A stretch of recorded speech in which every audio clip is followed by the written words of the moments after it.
Mudah-mudahan keberadaan kita di tempat ini akan senantiasa diberikan keberkahan, kedamaian, keselamatan oleh Allah Subhanahu wa Ta'ala. Amin. Ingin menyambung kajian kemarin ya. Ada fotokopian ya Bu ya? Ya. Tentang bagaimana kita harus menjadi seorang pemaaf, dan ini sangat tepat sekali karena di tanah air ataupun di Hong Kong ini masih dalam suasana Idul Fitri Lebaran ya. Sudah pada ketemu dengan teman-teman saudara-saudara semua belum? Belum. Habis zuhur nanti cari ya janjian di mana ya, kesempatan ini ya, kesempatan untuk kita saling bersilaturahim, saling memaafkan. Kalau kita sulit sekali ingin memaafkan orang lain, sini ada 14 tips yang saya sodorkan ya. Kemarin saya sudah bahas nomor 1, baru 1 poin atau 2 itu kalau nggak salah kemarin ya. Jadi yang pertama, kita ada berapa menit ini? Ada 20 menit dari sekarang ya. Kalau kita sulit memaafkan teman kita, ataupun saudara kita, ataupun majikan kita, bos kita, bekas pacar kita, bekas apa lagi itu, mantan suami kita, ya, ataupun dengar nama mantan suami rasanya apa Ustaz? Di sini kesel ya Bu ya. Nggak boleh ya, tidak boleh kita mendendam, itu nggak boleh ya, karena orang yang suka mendendam ya itu akan cepat terserang penyakit sancongpeng. Betul sancongpeng ya? Apa sancongpeng itu? Jantungan. Sebaliknya orang yang berlapang dada, insya Allah hidupnya itu akan indah. Kalau hidupnya indah, akibatnya dia akan panjang umur dan banyak temannya ya. Nah ini yang kita cari. Oke, sekarang tipsnya yang pertama saya ulang kembali, kalau kemarin saya sudah bahas. Coba fokus kepada kebaikannya, bukan kesalahannya. Maksudnya apa? Orang yang kita benci Bu, supaya kita menjadi senang dan suka kepada dia ya, tolong ibu-ibu carikan kebaikannya. Tulis ya sebanyak mungkin ya, cari kebaikan dia. Katakan majikan kita lah. Ada nggak di sini yang masih dongkol dengan majikan Bu? Jangan.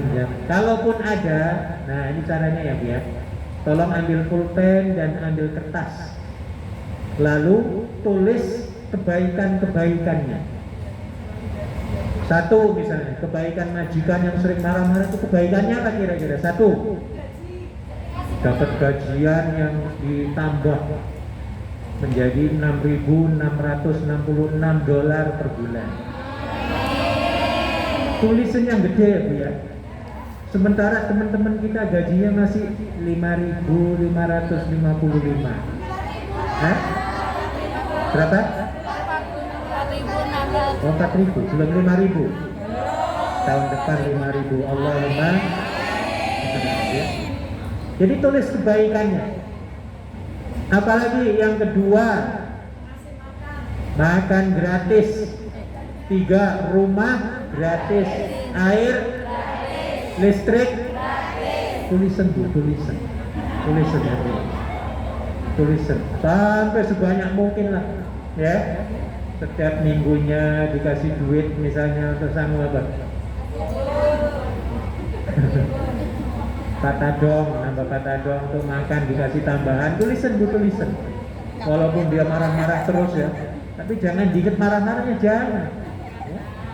Nah, yang harus kita ingat-ingat, kita tulis kebaikannya semua. Terus bila perlu jumlahnya sampai 1001 kebaikan. Tolong dicari. Setelah ditulis, panjenengan digantung di tembok itu ataupun di lemari atau di mana lah. Kemudian sering baca, bila perlu setiap hari 2 kali baca. Majikan aku ini kebaikannya 1, ngasih ini 2, 3, 4, 5. Insya Allah Bu, keesokan harinya kita nggak benci lagi. Tapi sebaliknya kalau kita menulisnya itu keburukan-keburukannya, satu kalau ngomong koyo geledek, dua pedes ngomongnya, tiga judes, keempat pelit, kelima mecahin gelas dipotong berapa? Potong gaji. Nah, ini akan sulit memaafkannya, akan sulit. Ya, jadi dengan siapapun lah, termasuk dengan teman kita, ya, dengan ketua organisasi, tetangga, jangan menulis keburukannya, ya. Iya, ini akan menjadi akan berubah hati kita, ya. Yang pada asalnya dongkol, ya, dengan cara seperti itu akan berubah menjadi hati yang apa? Hati yang legowo, cembar, ya, dan lain sebagainya. Yang kedua, ya, kalau kita ingin mudah menjadi pemaaf adalah akui rasa sakitnya itu di mana? Di sini. Sakitnya di sini. Ya. Kalau kita tidak memaafkan orang lain, di sini duk-duk-duk-duknya Bu ya. Iya, jantungnya apa? Iya. Misalnya panjenengan sebelum tidur malam itu ya berantem dengan suami, dengan majikan, ya dengan suami bolehlah, ya. Pernah nggak cekcok dengan suami sebelum tidur? Sering. Tolong bisa buka ini Bu, jendela Bu. Saya kedinginan, nggak pakai baju ini. Atau mau dimatikan, dikecilkan? Kedinginan nggak? Ada yang dingin, ada yang kalau ini yang enggak ini tertutup semua. Kalau saya tipis. Tapi sebentar lagi karena. Jadi bagi kita yang tidak memaafkan sebelum tidur, ya, sebelum tidur berantem dengan majikan, cekcok, ya. Lalu kitanya dalam hati kita ataupun secara verbal tidak memaafkan majikan, kira-kira bisa tidur nyenyak apa enggak Bu? Nah, sulit. Karena sakitnya di mana? Di sini loh. Baru rebah itu rebahan. Di sini ya, duk di kepalanya apa? Nyut kakinya. Kakinya sesemutan, tangannya nyut nyeri ya Bu ya. Karena sakitnya itu di hati. Ibu, hati kalau sudah sakit kata Nabi, maka akan mudah anggota badannya keserang apa? Penyakit. Akan gampang loh Bu. Orang yang hatinya sering terluka, ya, dan tidak bisa dikendalikan, semua badannya akan cepat rapuh. Makanya orang yang sering hatinya sakit, dia akan sering minum apa? Bodrek, Panadol, paracetamol, paragrip, apa lagi? Para semua Bu ya. Iya, puyeng karena hatinya itu nggak jembar ya. Kesel aja, akhirnya langsung ke otak. Ya, tangannya kejang-kejang, kakinya semutan ya. Nah, sakit semua. Tapi orang yang hatinya legowo, ya, berjiwa pemaaf, apapun yang berlaku, dia hubungkan pada Allah Subhanahu wa Ta'ala. Contoh, panjenengan baru dapat angpau lebaran ya, dapat $1.000, beli sepatu $700, kemudian sepatu dibawa ke pengajian hari ini, tiba-tiba mau keluar sepatunya hilang. Ayo, orang yang berjiwa pemaaf, dia akan mengatakan apa? Alhamdulillah, baru sepatu yang hilang, belum lagi bojoku apa? Hilang. Nah, ini orang yang legowo ya dia. Alhamdulillah, kerjaanku masih belum hilang, ya dia. Kakiku belum hilang, ya. Baru yang hilang apa?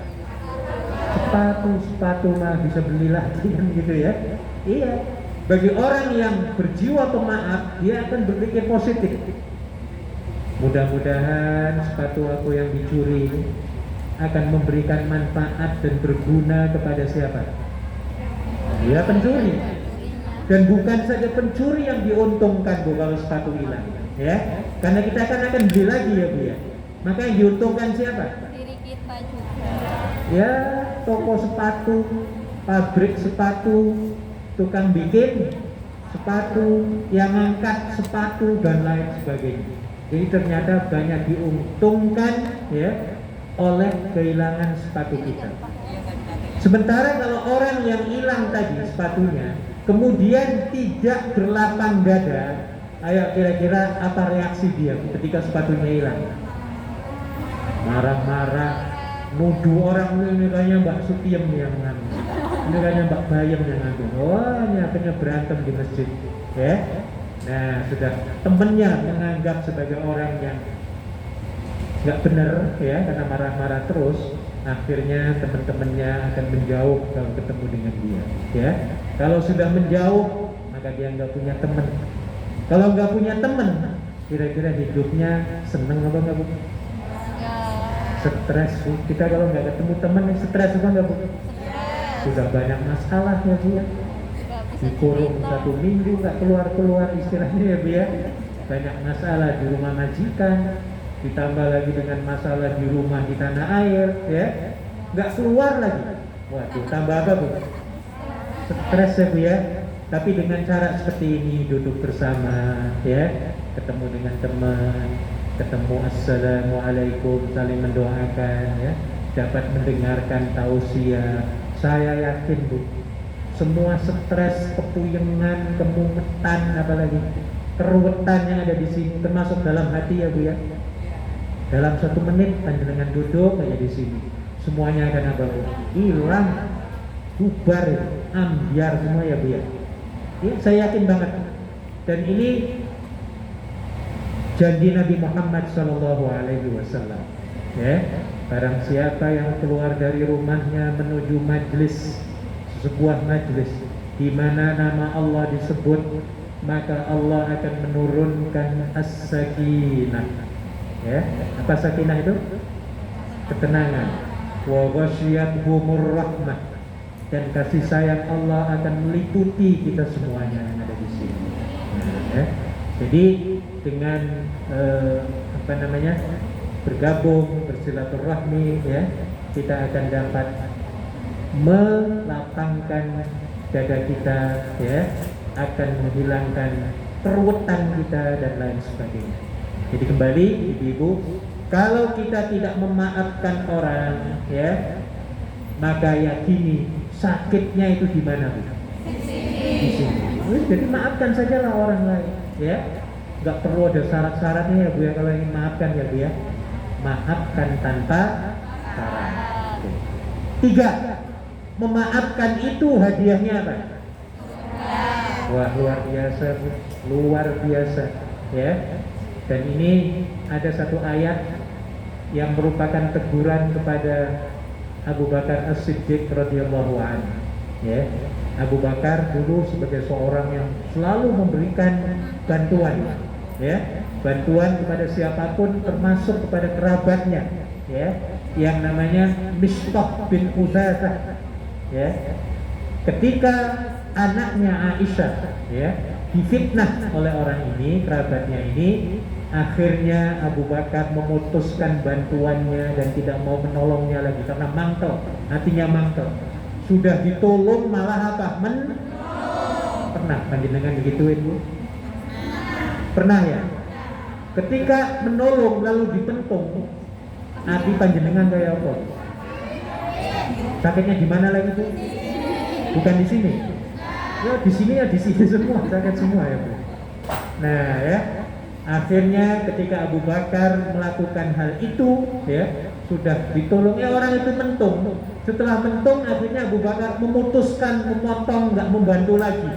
Saking mantelnya, sakitnya itu di sini Abu Bakar ya. Akhirnya berita itu sampai kepada Rasulullah SAW ya. Lalu turunlah ayat ya, ayat dalam Al-Quran ya, yang disebutkan ya, wala ya'tali ulul qurba dan seterusnya, wal masakin wal muhajirin ya, yang artinya adalah janganlah kamu itu memutuskan bantuan ya kepada kerabat dan orang-orang yang memerlukan karena ada hal-hal yang tidak menyenangkan.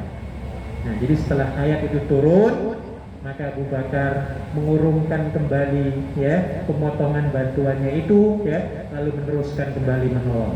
Ini dengan kelapangan dada ya. Nah, jadi enak ibu-ibu sekalian kalau kita berlapang dada, berjiwa pemaaf ya, banyak temennya, banyak dukungannya, lancar rezekinya dan seterusnya.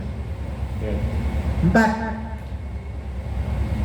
Apa Bu kalau kita suka memaafkan orang lain? Banyak kawan dan dukungan, jelas. Sebaliknya, kalau kita berjiwa sempit, tidak mau memaafkan orang, ya, malah justru ya orangnya akan menderita selama hidupnya. Dan biasanya orang yang seperti ini biasanya orang yang suka pelit. Tahu orang pelit tuh? Pernah jadi orang pelit menjenengan? Pernah dikit sebentar aja ya Bu ya. Nah, kemudian tobat. Ternyata orang pelit itu nggak enak tuh. Nggak enak banget, nggak punya temen loh orang pelit itu. Ya. Ketemu di jalan orangnya kaya tapi pelit. Assalamualaikum. Nah jawabnya kayak gitu Bu. Dia nggak mau menjawab apa. Waalaikumsalam warahmatullahi wabarakatuh. Diajak salaman, maaf ya saya ada keperluan. Oh, banyak alasan Bu. Iya, ini orang pelit ya Bu. Kenapa orang pelit tidak mau ditemui Bu? Alasannya apa itu? Berarti pengalaman. Bukan, bercanda ya. Orang pelit biasanya kayak gitu. Oh iya, takut yang ditemui itu minta apa? Minta bantuan, utangi dan lain sebagainya. Akhirnya dia pura-pura apa? Maaf ya, ini saya ada ini, semacam-macam tuh alasannya, 1000 macam alasan. Ya. Sebaliknya orang yang berjiwa pemaaf, lapang dada, dimanapun dia berada, dia sudah siap ingin bantu orang itu. Wah ini hebat ini. Ya, panjenengan kalau punya jiwa seperti ini, hidupmu nggak akan melarat, nggak akan sengsara, nggak akan sengsara. Orang yang suka menolong itu nggak akan sengsara, dan saya saksikan sendiri di sini. Kebanyakan para ketua-ketua organisasi ini kan hidupnya itu kan bantu orang terus ya Bu ya. Iya, nyiapin ini, nyiapin ini. Itu alhamdulillah majukannya baik-baik ya. Hampir semuanya baik-baik semua. Ini sebagai balasan ya. Karena apa? Dia sering bantu orang. Konsepnya gampang dalam Islam ini. Ya, konsepnya gampang. Lebih banyak Anda membantu orang, akan lebih banyak Allah membantu siapa?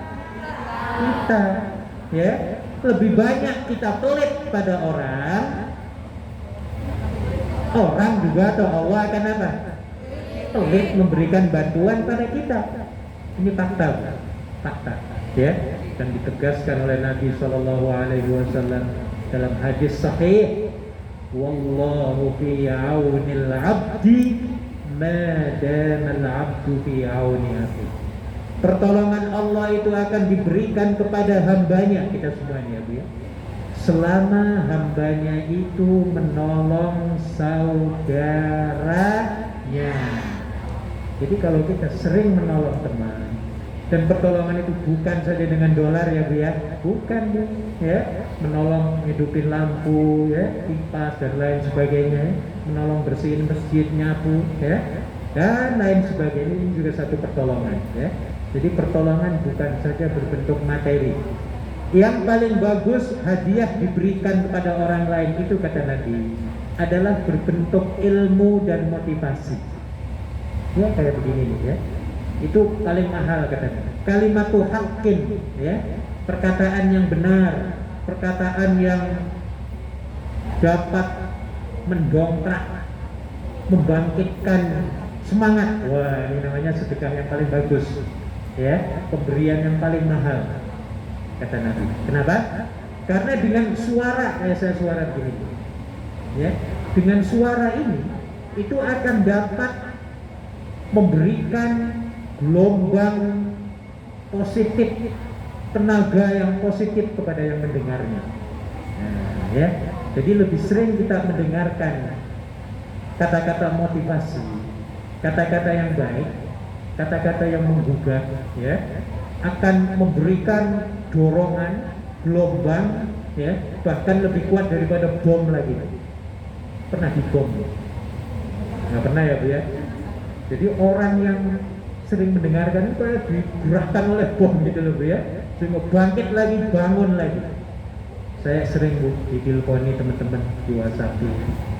Kayak hampir 2 minggu yang lalu ada yang telepon saya, Pak, saya mau bunuh diri Pak. Curhat tapi mau bunuh diri saya Pak. Saya kan jadinya kaget. Ya udah, akhirnya saya kasih nasihat, ya, nasihat pelan-pelan ngomongnya ya Bu ya. Nah dengan nasihat seperti itu akhirnya nggak jadi ya Pak. Diri. Coba kalau kasih duit cukup $100 artinya Mbak untuk makan bakso ya, jadi nggak bunuh dirinya Bu? Ya mungkin ya Bu ya, tapi dengan nasihat seperti ini ya, maka dia akan mengurungkan bunuh dirinya. Oh ini mahal banget makanya ya. Maka ibu sekalian ya, perkataan itu harus yang baik-baik saja yang kita sampaikan ya Bu ya. Harus yang begitu Bu ya. Harus yang apa? Yang baik-baik. Kalau nggak bisa ngomongnya, diem. Bisa diem Bu. Bisa apa nggak diem? Tapi jangan 24 jam. Nah, ya. Iya. Kalau ingin ngomong yang baik-baik. Ngomongnya capek, ya menengok. Tahu menengok? Cicing. Kalau orang Sunda cicing. Ya. Diem. Nah ini, ya. Kata pepatah Inggris, silent is golden. To speak the truth is diamond. Apa maknanya? Diam itu adalah emas, dan mengatakan sesuatu yang baik itu adalah apa? Diamond. Panjenengan mau pilih mana? Ya, dua-duanya ya Bu ya. Iya. Kalau ngomongnya capek ya diem. Kalau diemnya capek ya ngomong lagi, tapi ngomongnya yang apa? Yang baik-baik. Insya Allah Bu akan banyak temennya Bu. Akan banyak temennya. Ngomong juga ada adabnya Bu ya. Ada adabnya. Apalagi kalau kita melarang orang. Sudah melarang, yang namanya juga melarang ya Bu ya. Kita kalau dilarang orang itu mangkel apa enggak Bu? Mbak jangan masuk sana. Ayo mangkel apa enggak? Makanya ketika kita melarang orang itu Bu, bahasanya harus yang paling sangat halus. Ngerti sangat halus? Iya, harus halus banget. Kalau boleh itu ya bahasa Roma Inggilan lah. Ya, harus. Jadi kalau misalnya masjid sudah penuh, jangan bentak melarang. Harus penuh sana, pindah ke masjid sana yang lain. Nah, orang akan mangkel Bu. Ya, tapi kalau pelan-pelan ya, Mbak, minta maaf Mbak. Kan pelan-pelan ya Bu ya. Sini sudah penuh. Ya, nanti kalau panjenengan mau sholat lagi ya tunggu lah ya sebentar ya. Ngomongnya enak. Tapi kalau sambil bentak-bentak, ini akan dapat bikin orang jadi kesel, ya. Yang namanya dilarang itu ataupun mengkritik lah. Jarang orang yang dikritik itu mengucapkan apa Bu? Makasih. Terima kasih. Panjenengan pernah nggak dikritik Bu? Pernah. Dongkol apa enggak? Dongkol. Hampir semuanya. Ya. Ada satu kajian di Amerika, 1000 orang ketika ditanyakan, kalau panjenengan dikritik orang, itu jawabnya mantel apa enggak? Itu yang jawabnya mantel 999. Yang satu itu, oh aku malah seneng. Nah itu cuma satu tok. Nah maka kita yang satu ini harus kita praktekkan ya. Karena kata pepatah Cina, orang yang memujimu itu adalah musuhmu, dan mengkritikmu itu adalah gurumu. Nah, ya. Jadi artinya apa? Kalau kita dikritik, anggaplah guru kita ya Bu ya, yang membenarkan kita, meluruskan kita. Sementara yang memujimu, belum tentu dia itu tulus mujinya ya Bu ya. Tulusnya karena fulus. Tahu fulus? Uang. Gak ada uang, abang di tendang. Nah kadang-kadang mujinya ada udang di balik tom yam. Saya maunya tom yam. Baik, tinggal setengah menit lagi, saya kira cukup sampai di sini. Insya Allah kesempatan lain kita bisa bertemu kembali ya. Terima kasih. Saya berikan. Ada MC-nya nggak? Ada. Ya, saya kembalikan pada MC. Assalamualaikum warahmatullahi wabarakatuh. Waalaikumsalam warahmatullahi Silakan ditutup. wabarakatuh. Cepat saja.